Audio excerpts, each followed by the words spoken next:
para todo mundo, uma vez mais falando da Parashá, aqui com o Rabino Roni Hadid.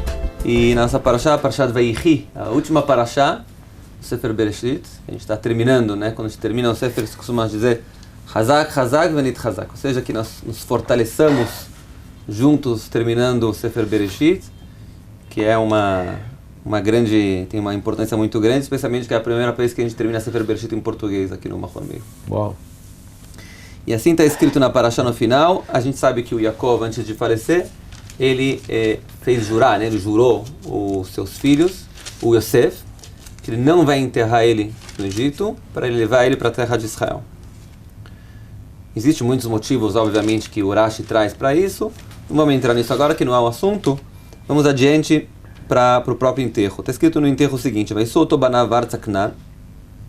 Inclusive está escrito, né, que muita gente foi junto também, né? Chegaram no Vaivod Gorenatar, quando saiu para enterrar, saiu o Yosef, que era o rei do Egito, saíram todos os ministros importantes do Egito, e quando chegaram na terra de Israel e os povos em volta viram todos os ministros mais importantes do mundo, indo lá também se juntaram todo mundo, cada um colocou sua coroa em cima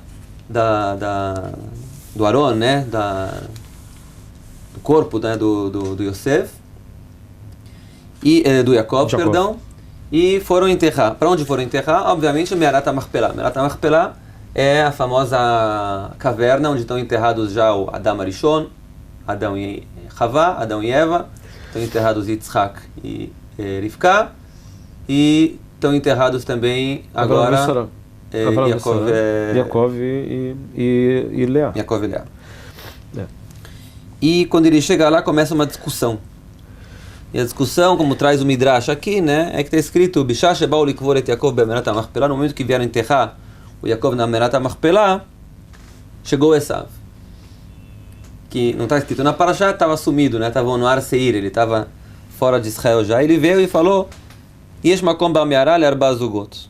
Tem aqui lugar para quatro pessoas: Adam ve Havá, Avraham e Sará, Yitzhak e Rivka. Sobrou lugar para um grupo a mais um casal. Yaakov kavá bechelko et Leá. O Yaakov já enterrou no seu lugar a Leá. Quem vai ser enterrado agora no último lugar? Eu. É interessante, né? Agora estou me lembrando também que, na verdade, todo mundo falava que a Leá sempre ela chorava. Por quê? Porque ela chorava que ia cair nas mãos de Esav. Todo mundo falava que a primogênita para o primogênito e a mais nova para o mais novo. Ou seja, Yaakov estava predestinado a casar com a Rachel,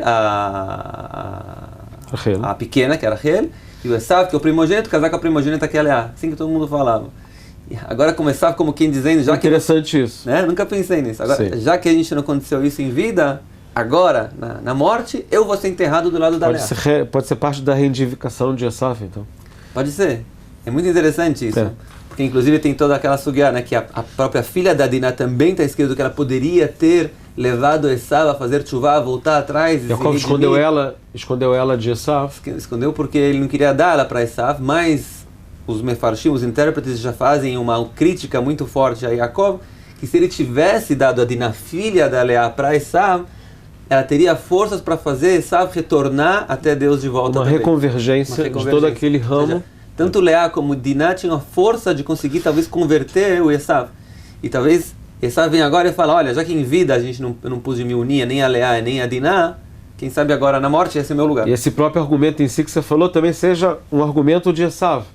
Eu ainda quero me reunir com a família. Não é só uma aclamação de enterro. Pode ser mais do que isso. Algum ponto de... na verdade, de ligação. Na Kabbalah se fala muito, né, que só no futuro, no final das contas, vão conseguir trazer o Esav de volta. Como está escrito, no futuro a gente vai conseguir chegar no Esav e conseguir consertar ele. Sim. O Esav vem antes do tempo e fala: eu estou no lugar do Yaakov, eu quero a minha posição. Ele não vem junto com Yaakov ou baixando a cabeça perante Yaakov, como tem que ser no futuro, da maneira mais correta, senão que ele vem mais uma vez com todo o seu egoísmo, não sei, sua posição, como quem dizendo: eu sou antes de Yaakov, eu sou o primogênito, então eu mereço estar enterrado aqui. E daí começa uma discussão muito interessante, né? Então eles falam para ele: calma, você não merece nada, Yaakov comprou de você esse lugar, conforme está escrito, Bekivri asher kariti li, no meu kever que eu comprei já, está comprado, eu tenho um documento que está comprado. Aí o Esav falou, cadê o documento? Ih, esquecemos o Egito. Bom, hoje em dia também é uma viagemzinha para o Egito. Perdão, naquele tempo viajar até o Egito, correndo mesmo, indo rápido, ia demorar um pouco. Mandaram o Naftali, que Naftali está escrito aí, Alash Shluchá, também na nossa paraxá tem abrachado o Naftali, que ele corria muito rápido. Naftali foi correndo, mas quanto mais ele corre, ainda demora bastante tempo ainda. Como se diz em espanhol, mientras tanto, né, enquanto isso, ninguém sabia o que fazer. Tava lá o Hushim, filho do Dan, da tribo de Dan, e conforme diz o Midrash, ele era surdo, o Hushim ele não ouvia.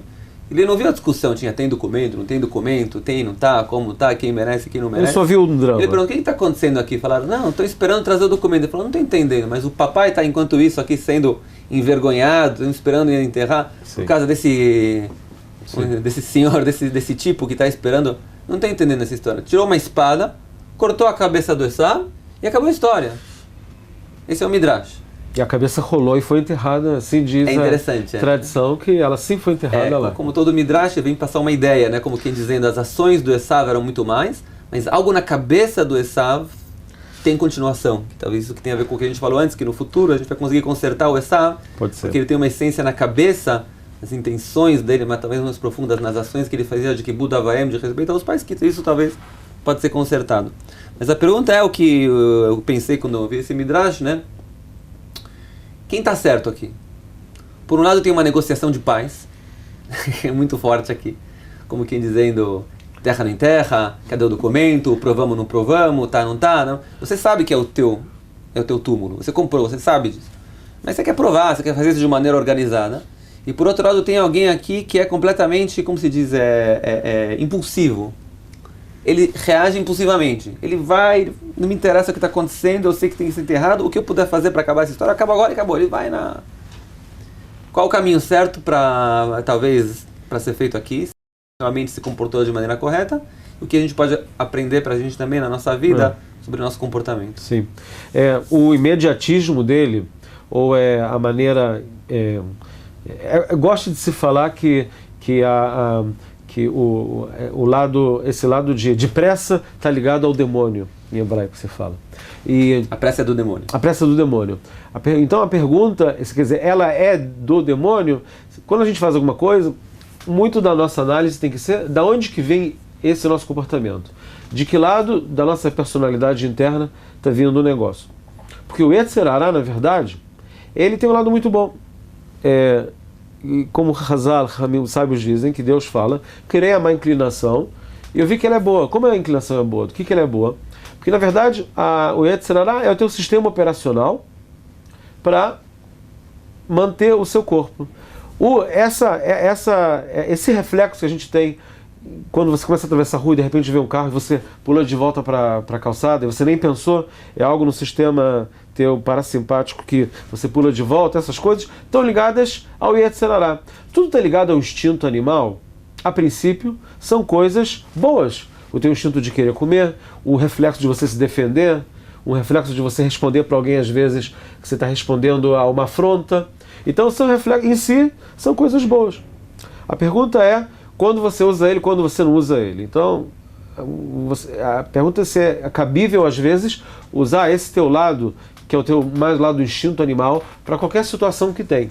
Às vezes pode ser que sim, às vezes pode ser que não. No caso aqui de Esav, no caso de Hushi, querem dizer para a gente, talvez, que realmente era uma pguiá, era uma afronta com Yaakov, é um desrespeito a Yaakov com aquilo. E nesse lado, não é o momento de você hesitar demais e pensar muito com o teu lado muito intelectual. Eles estavam talvez muito intelectualizando aquilo, pensando e levando em consideração isso, e tem que ver, tem que fechar isso direito com o Esav, vou mostrar isso no papel, a coisa não é assim, tal. E nesse ponto, Hushi vem com um lado espontâneo, esse lado da espontaneidade, que nessa hora ele foi cabível para a situação, que realmente acabou com essa coisa. Uma coisa parecida que a gente pode ver é uma Pinchas, a história de Pinchas, que Pinchas mata aquele casal que estava fazendo uma blasfêmia na frente de todo a Israel. E Urashi traz o Midrash que Moshe e Aaron, todo mundo está chorando, vendo uma situação na frente de tudo, na frente de toda a congregação, e vem o Pinchas com uma lança e mata os dois, que parece um ato altamente radical, extremista, que realmente é, mas que ele, naquele momento, ele foi cabível, porque estava tendo uma coisa pior naquele momento, que era um escândalo, ou era uma coisa que estava tendo uma, como você fala isso? Uma rebelião, né? Uma rebelião, ou uma vergonha muito grande em relação a... era uma afronta muito grande que estava acontecendo lá. Contra Moshe. E que era um castigo, e que era algo muito sério, muito negativo. E nesse ponto, esse lado de intuição, esse lado de impulsivo, ele teve o lugar dele. Com o Hushi também. Então, a pergunta não é... Inclusive a gente aprendeu também na mesma parte também do Shimon e Levi, que também destruíram a cidade toda de Shem. Também. E também, de maneira impulsiva, eles falaram, quando Yaakov falou, como vocês fazem isso? Os povos da região vão me matar, é perigoso. Eles alegam que eles falaram, mas o que a nossa irmã seja tirada como uma prostituta? Não é assim? Sim, exatamente. Então, muita questão nossa... qual é a nossa regra de 3? Qual é o nosso Klal Etzba? Nossa regra de 3, para descobrir se o nosso comportamento, em um determinado momento, ele pode ser intuitivo, ele pode ser impulsivo ou não. A gente tem que conseguir fazer uma mini análise na hora de onde que ele está vindo. Ele está vindo desse meu lado de instinto natural, de autopreservação minha, ou ele está vindo do pensamento. Às vezes eu tenho que analisar e ver qual é o set, o conjunto de valores que eu vou usar agora. Porque existia... Se a gente pega a situação de Hushi, a situação da Kvorá de Yaakov, a gente pode ver que tem um conflito de dois grupos, dois conjuntos de valores. Por um lado, você pode alegar que a gente tem que fazer o enterro de Yaakov da maneira mais legítima possível. Mais rápida. Ou mais rápida possível. Isso é o Hushi. O Sérgio de Hushi vai dizer tem que ser mais rápida, ou tem que ser sem nenhum tipo de desrespeito a Yaakov. Exato. São valores que você tem que levar em consideração. Agora, tem outros valores que estavam em jogo do outro lado, que é a legitimidade de enterrar Yaakov. Tem alguém aqui clamando pelo direito dele. Não, a gente tem que trazer um documento e formalizar e mostrar que a nível legítimo é isso. Então tem outro grupo de valores que às vezes pode estar pairando na mesma situação, que você tem que decidir o que é mais cabível agora. Às vezes pode ser... Vamos pegar o exemplo extremo, vou voltar ao exemplo que eu falei antes. A pessoa pulou na rua, ele está vendo um caminhão passar de repente, ele vai começar a filosofar. Esse caminhão provavelmente vai parar e não vai me atropelar, porque eu estou na faixa branca e o motorista vai me considerar. Não, você não vai usar agora o teu intelecto e começar a tentar racionalizar o que você deve fazer. Você, de modo natural, você dá um pulo para trás. Você dá um pulo para trás e o caminhão vai passar correndo e não vai te pegar. Ou seja, os atos em si a gente às vezes não pode julgar. Isso também é muito ligado a essa história que a gente fala que a pessoa não deve julgar o outro, como o Ramim fala, até que você está na situação do outro. Existe um comentário quase que cínico que diz: você nunca vai julgar o outro porque você nunca vai estar na situação do outro. Você nunca vai estar naquela situação. Porque o que quer dizer que está na situação? Você está vendo a situação de modo externo. Você não sabe qual o conflito de conjunto de valores que está acontecendo agora dentro da pessoa por ela ter optado por A ou por B. Porque tem situações que você tem que fazer guerra, tem situações que você tem que fazer paz, tem situações que você tem que levar em conta os outros, tem situações que você não deve considerar os outros. Isso é muito... mas nesse ponto do Hushim Davka, talvez o que a gente pode ver realmente, o que a gente vê muitas vezes, a gente falou sobre isso já uma vez, quando a pessoa está muito envolvida com um problema, ela não consegue mais... como se fala, chegar no common sense, nas coisas que são mais simples, ela perde por causa da confusão burocrática da discussão, né? Começou uma discussão burocrática, que cadê os documentos? Sim. Traz documento, leva documento, traz documento. Cara, não está entendendo, o papai está esperando aqui, ele comprou, a gente sabe que ele comprou. Vem um perverso aqui, o Esav, que na verdade está procurando só tirutzim, está procurando só desculpas para não enterrar ele. Vocês acham que vai ajudar, que ele vai trazer o documento? Vai trazer o documento e vai falar, não, esse documento foi falsificado, eu não assinei, não fiz nada nele. Sim, pode ser que Esav, ele que está pedindo um documento, porque ligado ao Esav tem a história da Pax Romana. Esav dizem que em Ben David Ba, Atche, Rock Esav, não vai lhe o colo olam kulo. Enquanto não tiver bater Mishpat, enquanto já bater Mishpat de Esav, enquanto Ramim fala, enquanto Roma judicial funciona, enquanto Roma não se espalhar por todo mundo, não vai vir Yaakov. que significa pelo isso? contrário, quer dizer, quando se espalhar, Quando se espalhar todo mundo, depois vai poder vir uma Mashiach. Aí vai vir o Mashiach. O que tem a ver? Quer dizer, eles estão falando que enquanto a Pax Romana, considerando na época dos romanos, a Pax Romana é toda a civilização romana, com as leis e o direito romano, enquanto isso não se alastrar e se difundir por todo mundo, não vai poder ser bem da vida. Qual é a ligação? Porque existe realmente uma infraestrutura que é a legislação. Esse é o lado de Esav. Existe a coisa da Pax Romana. O que é a Pax Romana? Você não mexe comigo, eu não mexo com você. As coisas têm que ser... Os litígios têm que ser resolvidos. Agora, o que a Pax Romana faz? Ela divide todo mundo e ela separa as coisas. E cada um clama o direito de um em relação ao direito do outro. É o conflito em cessar de armas. Você fica no seu lugar e você fica aqui. E a gente não vai brigar. Isso é um nível evolutivo da pessoa e da humanidade que cada um se segura do seu lado. Agora, acima disso tem o mistério da Torá, que é o mistério do Mashiach, que é depois disso. Não é só cada um se segurar e um não atacar o outro, é realmente procurar a verdade, que a verdade sai do mundo, porque o direito romano, ele nem sempre está procurando a verdade. Ele está procurando, muitas vezes, o meio termo. Apesar que também no direito judaico, o Rambam traz isso, que Ramim e Dinei Monó tem que lhe puxará. Ele tem que almejar a conciliação. O meio termo é a conciliação. Mas o direito judaico é muito de você procurar a verdade. E a verdade é o que os povos começaram a procurar hoje em dia.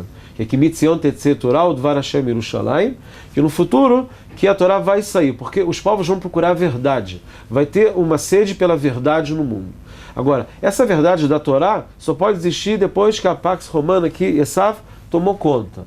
Quando tomou conta, é o que dizem em hebraico hoje em dia, Kodem Tea Ben Adam, antes você seja uma boa pessoa, depois você começa a falar amigo de Torá, ou Derech Eretz Shekadma la Torá. Primeiro a pessoa tem que ser um ser humano, uma pessoa boa, e depois tem a Torá, que é uma coisa acima, é uma existência mais elevada ainda.